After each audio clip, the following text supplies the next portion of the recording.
افلا یتدبرون القرآن، تدبر قرآن، مولانا امین احسن اصلاحی۔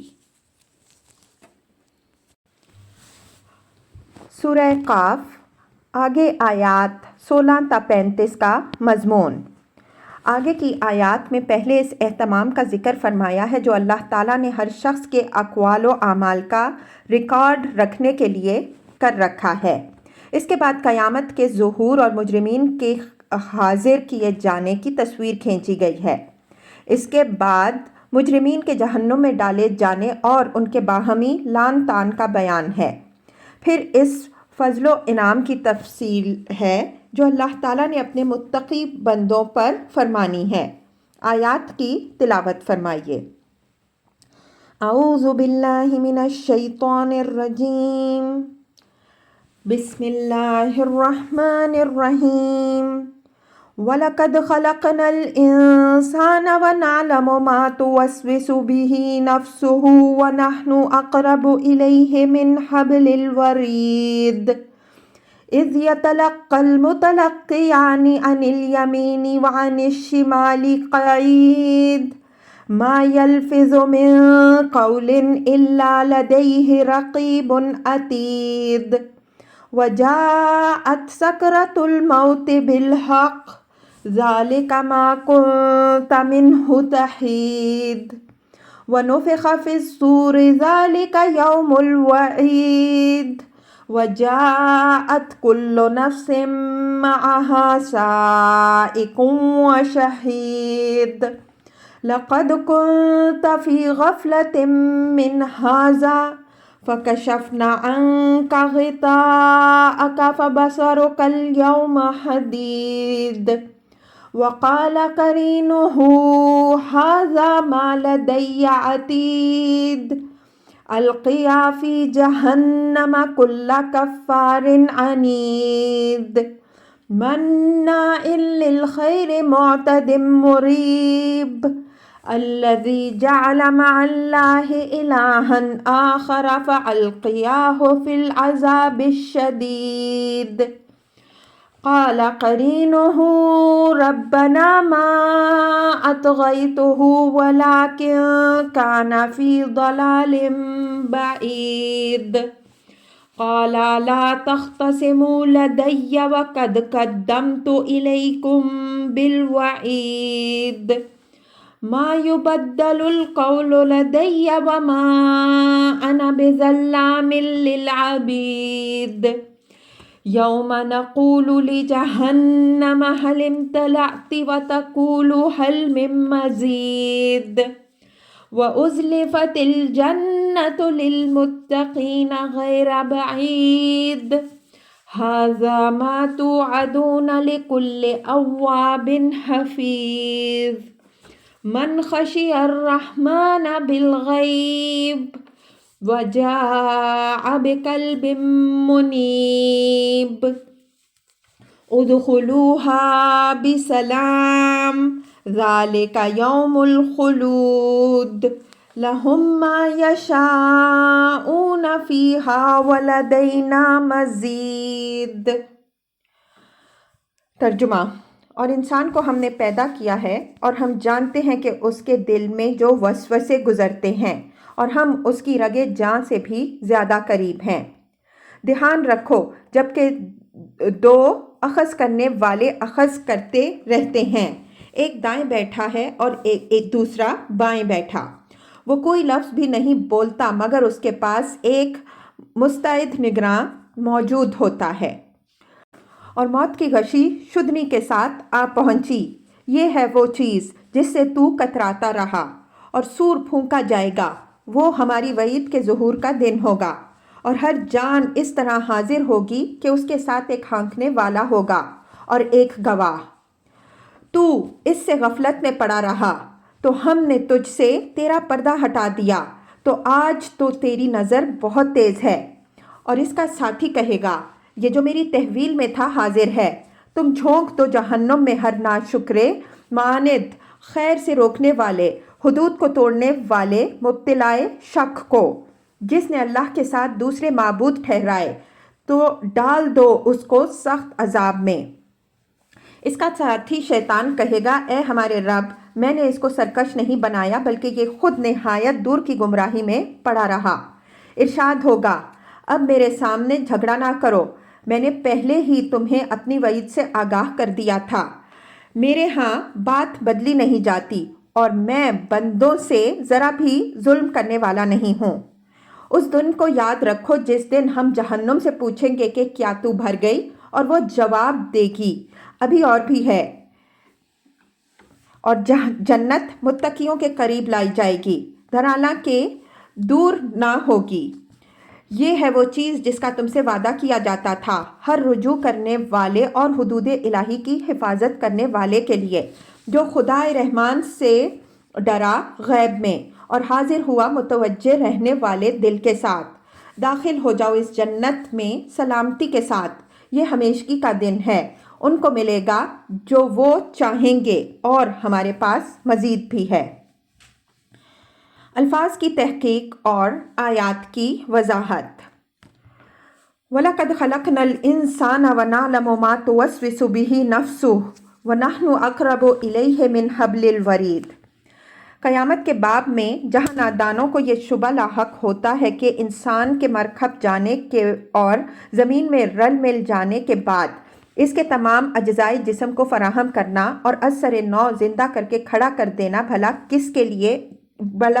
کس کے بس میں ہے، اسی طرح یہ شبہ بھی بہتوں کو لاحق ہوتا ہے کہ ایک ایک شخص کے خلوت و جلوت کے تمام اقوال و افعال کا ریکارڈ کون رکھ سکتا ہے کہ ایک دن سب کا حساب کرنے بیٹھے اور ہر ایک کو جزا و سزا دے۔ یہ دونوں شبہات بالکل تمام ہیں، اس وجہ سے اوپر آیت 4 میں اجمالی طور پر دونوں کا جواب دیا ہے، پھر تفصیل کے ساتھ پہلے شبہ کی تردید فرمائی ہے۔ اب یہ دوسرے شبہے سے تعرض فرمایا ہے اور دلائل سے اس کا جواب دیا ہے۔ فرمایا کہ انسان کو ہم نے پیدا کیا ہے اور اس کے اقوال و اعمال کو تو درکنار، اس کے دل میں جو وسوسے خطور کرتے ہیں ہم ان کو بھی جانتے ہیں۔ مطلب یہ ہے کہ جب اللہ تعالیٰ خالق ہے، اسی نے انسان کو پیدا کیا ہے اور اس کے جوڑ بند کو استوار کیا ہے، تو لازم ہے کہ وہ اس کے تمام پرزوں کے در و بست اور ان کے عمل سے اچھی طرح آگاہ ہو۔ اسی حقیقت کی طرف دوسرے الفاظ میں یوں توجہ دلائی ہے، الا یعلم من خلق، سورہ الملک آیت 14، کیا وہ نہیں جانے گا جس نے پیدا کیا؟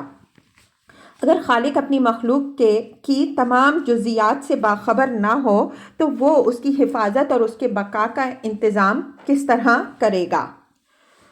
وَنَحْنُ أَقْرَبُ إِلَيْهِ مِنْ حَبْلِ الْوَرِيدِ، ورید رگ جان کو کہتے ہیں۔ یہ عربی زبان کا ایک معروف محاورہ ہے جو غایت درجہ قرب کے اظہار کے لیے آتا ہے۔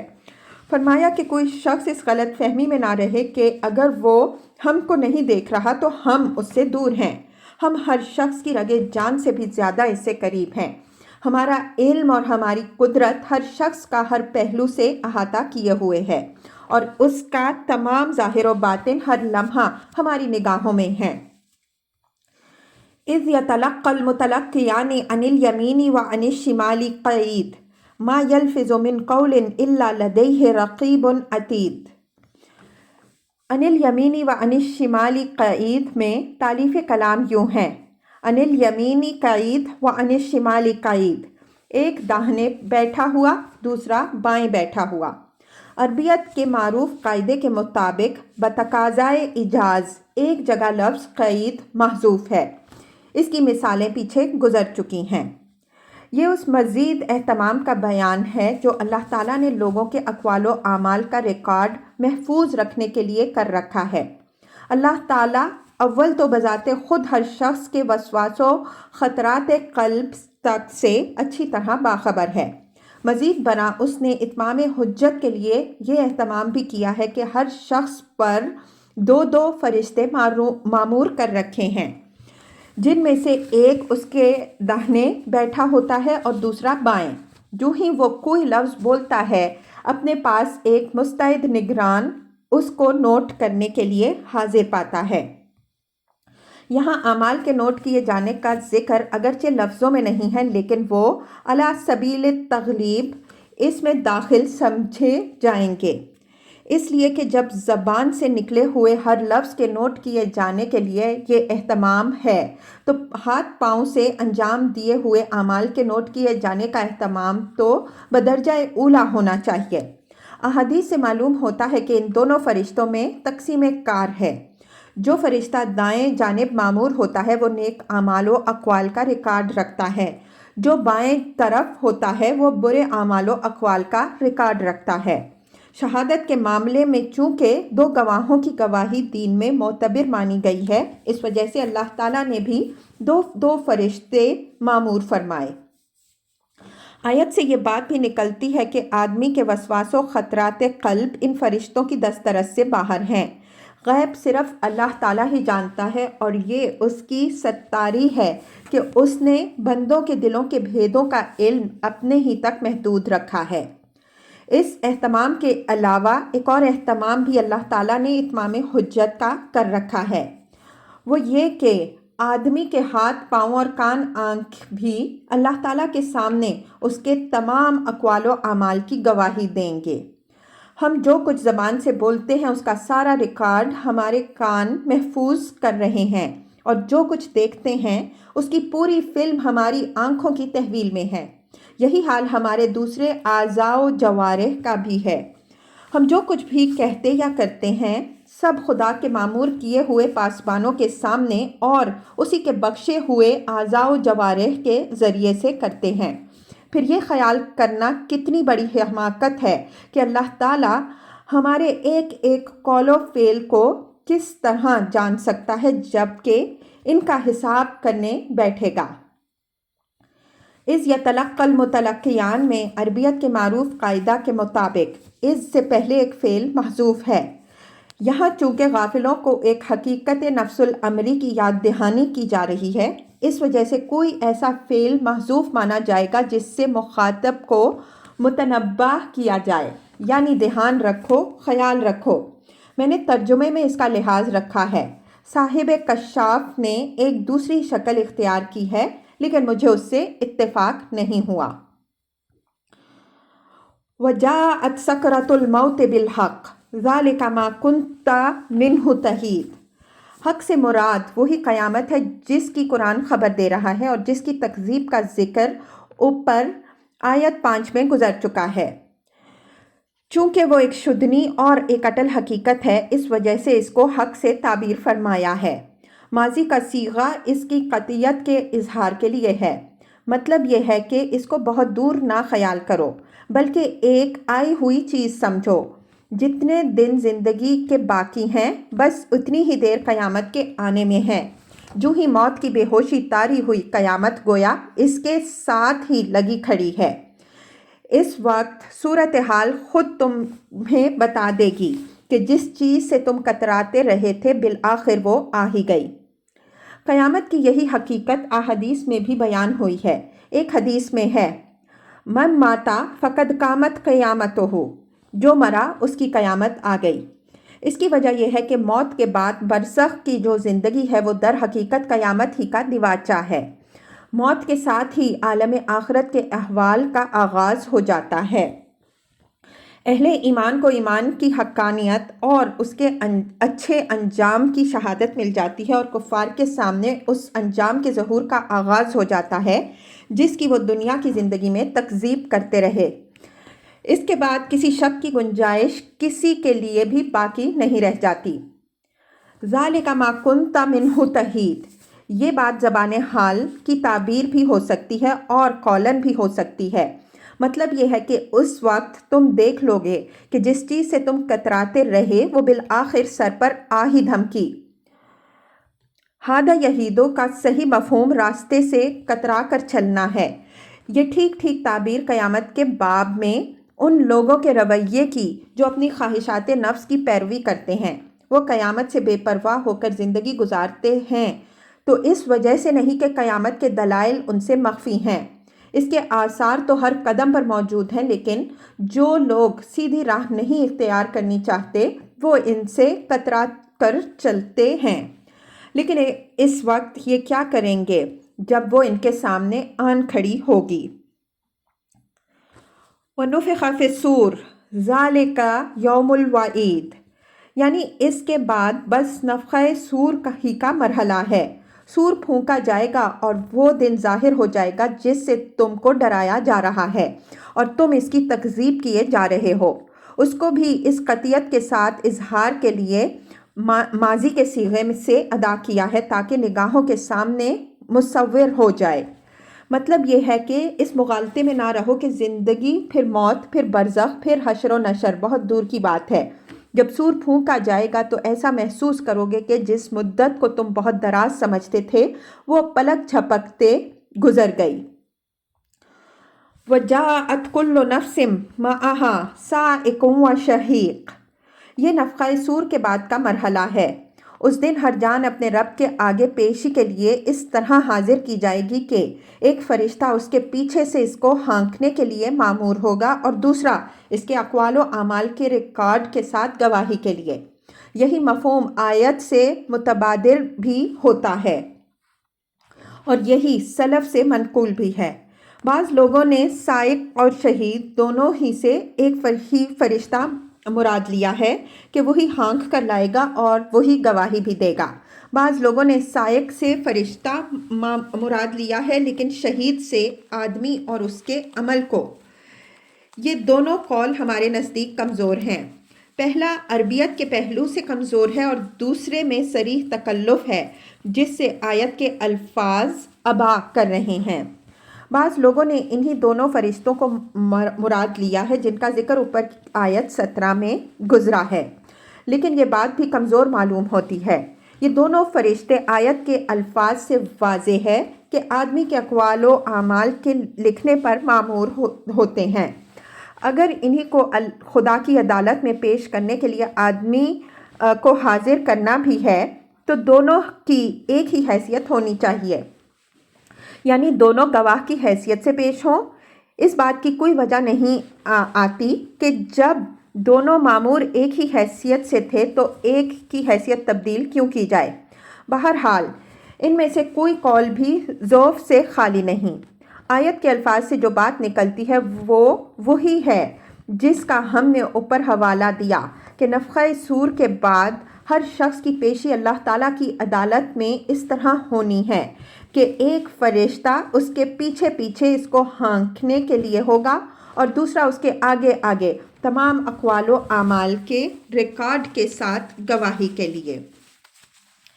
لَقَدْ كُنْتَ فِي غَفْلَةٍ مِّنْ هَٰذَا فَكَشَفْنَا عَنْكَ غِطَاءَكَ فَبَصَرُكَ الْيَوْمَ حَدِيدٌ۔ اس وقت اس کو اللہ تعالیٰ متنبہ فرمائے گا کہ اس دن سے تم غفلت میں پڑے رہے تو آج ہم نے تمہاری آنکھوں کے آگے سے پردہ ہٹا دیا۔ فَبَصَرُكَ الْيَوْمَ حَدِيدٌ، یہ فقرہ اس کی تفدیح کے لیے طنز کے انداز میں ہوگا کہ آج تو تمہاری نگاہیں بہت تیز ہیں۔ جس چیز کا امکان تمہیں کہیں دور دور تک نظر نہیں آ رہا تھا آج اس کا ہر گوشہ کس طرح تمہارے آگے بے نقاب ہو گیا ہے۔ یہ آیت اس آیت کے معرض نہیں ہے جس میں اللہ تعالیٰ نے فرمایا کہ آیات الہی کے انکار کرنے والے قیامت کے دن اندھے اٹھائے جائیں گے۔ ان دونوں کا موقع و محل ہم واضح کر چکے ہیں۔ وَقَالَ قَرِينُهُ هَٰذَا مَا لَدَيَّ عَتِيدٌ، قرینہ دلیل ہے کہ قرین سے مراد انہی دو میں سے کوئی ایک ہے جو سائق اور شہید کی حیثیت سے اس کو لے کر عدالت الہی میں حاضر ہوں گے۔ بعض لوگوں نے اس سے اس شیطان کو مراد لیا ہے جو اللہ تعالیٰ سے اعراض کرنے والے پر مسلط کر دیا جاتا ہے، لیکن یہ بات صحیح نہیں معلوم ہوتی۔